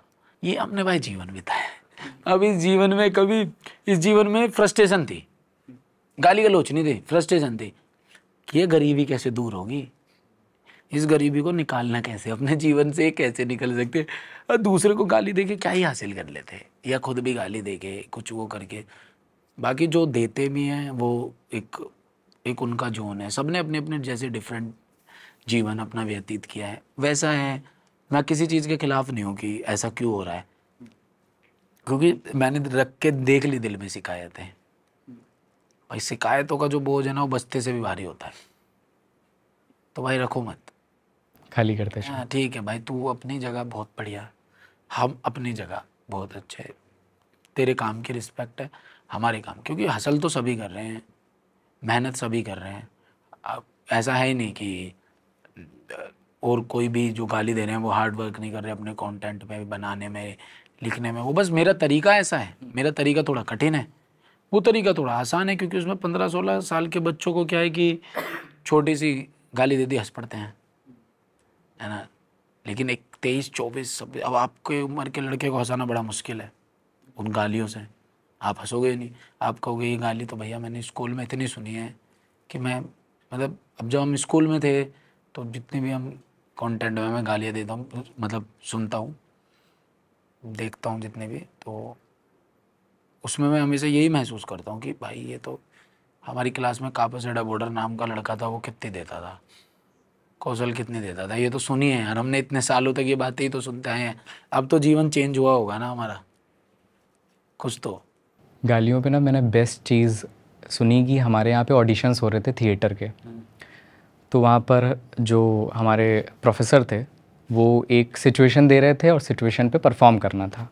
तो एक सिचुएशन उन्होंने कुछ दी, एक लड़की गई परफॉर्म करने, उसने स्टेज पे जाते ही पूछा कि ऑडिशंस चल रहे थे, उसने पूछा कि सर मैं गाली यूज़ कर सकती हूँ? तो उन्होंने माइक लिया और बोला बेटा गाली वो देते हैं जिनके पास शब्द नहीं होते, क्या बात है, जिनके पास शब्द होते हैं वो गाली नहीं देते। मैं मानता हूँ कि इसका इम्पैक्ट गलत है, मार्केट है गलत है। मतलब क्या होता है कि छोटे छोटे बच्चे टीवी देख लेते हैं, या बाय मिस्टेक चल जाता है, या कुछ भी चल जाता है, और वो चीज़ देख लें तो बड़ा रहता है एक थोड़ा सा ना, नॉर्मलाइज हो रही है वो चीज़, पैट्रियार्की और है होना उसमें। नहीं चाहिए यार, होनी नहीं चाहिए। मतलब ये थोड़ी ना कोई बात है कि गाली देना भी हिस्सा है जीवन का, कैसे हो सकता है यार, मैं तो सोच भी नहीं सकता इस बात को। गाली दे के पूरा जीवन व्यतीत हो रहा है, नहीं ठीक है यार, कभी महीने 2 महीने में कोई बात कहीं पर हुई ऐसी जहाँ लगा आपको कि ठीक है बात ऊपर नीचे हो गई है, तो कभी मुंह से निकल गई कोई बात, ठीक है। अब ऐसे थोड़ी ना है कि आप उसको प्रमोट ही कर रहे हो, उसके ऊपर आपने कंटेंट ही लिख दिया है, एक कंटेंट का बेस ही हो गया है। सेम एज न्यूडिटी पे भी सेम बात जाती है, वो भी नॉर्मलाइज कर रहे हैं लोग न्यूडिटी पे, कुछ भी कैसे भी दिखा देना, कुछ भी कैसे भी बोल देना, और फिर ये कहना कि ये तो चलता है। वही तो प्रॉब्लम है, पता है। ऐसा क्रिएटर की भी गलती नहीं है, ऐसा लोगों को भी पसंद आता है। इंसान सोचता है कि यार बिना गाली दिए मेरा घर चलेगा नहीं, काम मेरा चलेगा नहीं, तो मैं दे देता हूँ, कम से कम मेरा काम तो कंटिन्यूसली चलता रहेगा। लेकिन मैं कहता हूँ कि जिस दिन देनी बंद करेंगे और लगातार बंद हो जाएगी, एक अलग रिलीफ मिलेगा। तो हम अपनी बातचीत के अंतिम पड़ाव की तरफ बढ़ रहे हैं। अभी क्या एम्बिशंस हैं आगे अमित भड़ाना के, कि सब्सक्राइबर्स इतने ज़्यादा हो गए, आप फिल्में बना रहे हैं, आप सीरीज़ कर रहे हैं, कंटेंट जो आप बनाना चाहते थे वो आप बना ही रहे हैं, आगे की क्या महत्वाकांक्षाएं हैं अब इसके आगे? यार मेरा ना एक ना, मतलब मैं पहली बार यहाँ पे बोल रहा हूँ, और पता नहीं कैसी ये बात लगेगी कैसी नहीं। मेरा ना कभी अगर होता है कुछ होता है तो मेरा ना मार्स पे जाके शूट करने का मन है। हाँ कभी लाइफ में, पता नहीं ये बात लोगों को या तो ऐसी लग सकता है कि कितने बड़े बोल रहा है, या फिर ऐसे भी लग सकता है कि पता नहीं क्यों बोल रहा है, क्या कारण है इसका।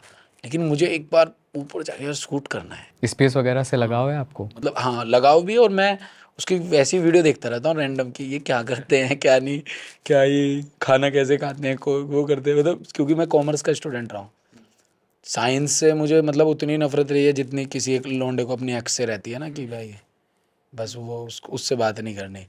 तो वैसे ही मैं साइंस के स्टूडेंट्स को हमेशा देखता था, क्योंकि भाई वो इतनी केमिकल नाइट्रोजन, पूरे दिन हाइड्रोजन चलता था उनका, मैं ऐसे रहता था कि ठीक है यार। मैं साइंस का स्टूडेंट रहा हूँ। अच्छा हाँ भाई, तो साइंस वाले स्टूडेंट यार अलग ही, एकदम अलग ही होते हैं वो लोग, उनका अलग ही हिसाब किताब होता है।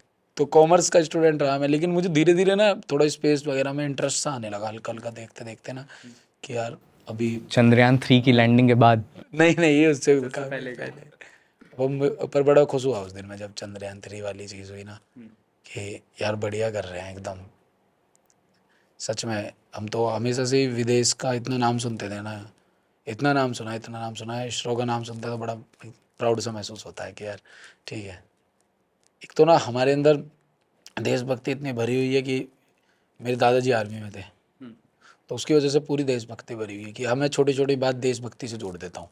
कुछ भी बात हो, नहीं ये देश, राजनीति देश हित में होनी चाहिए, ये देश हित में होना चाहिए, वो देश हित में होना चाहिए।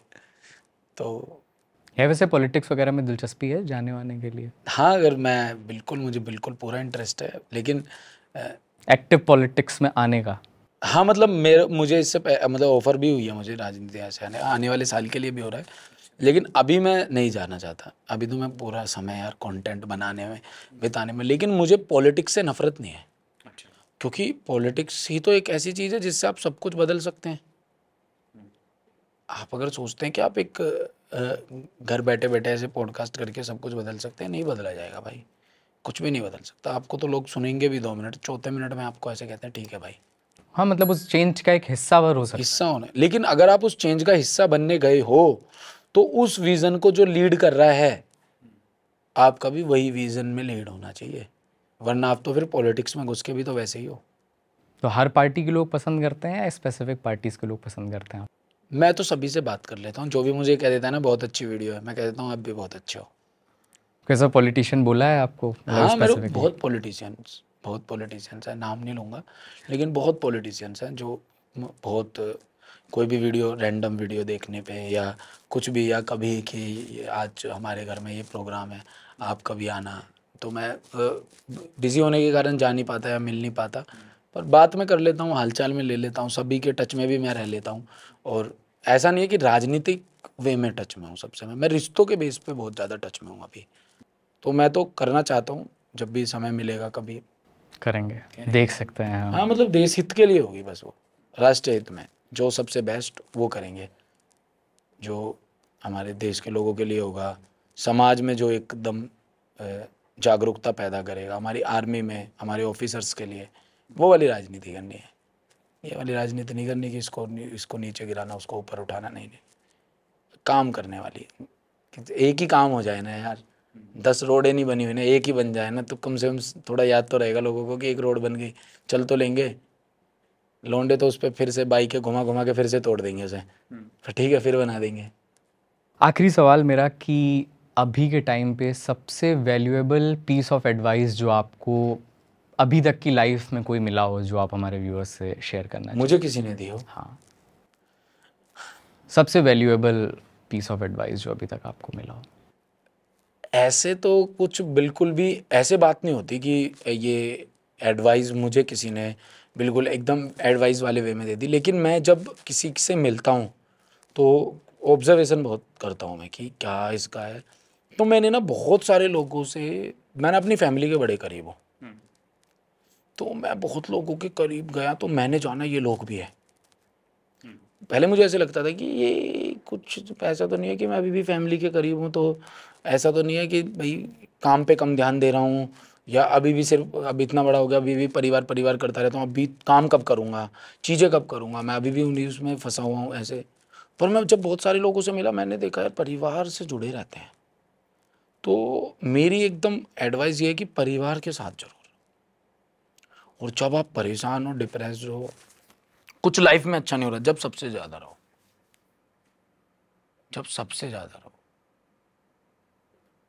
क्योंकि पता नहीं होता, पता नहीं किस रूप में आके जाएंगे, बस वो कब माँ और पिताजी, कब बहन भाई, कब कुछ क्या बोल देंगे और आपको एकदम ऐसे लगेगा ना।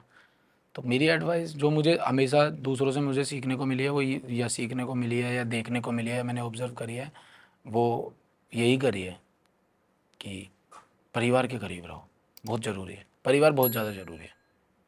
चलिए, बहुत बहुत शुक्रिया अमित साहब, बहुत ही शानदार बातचीत रही।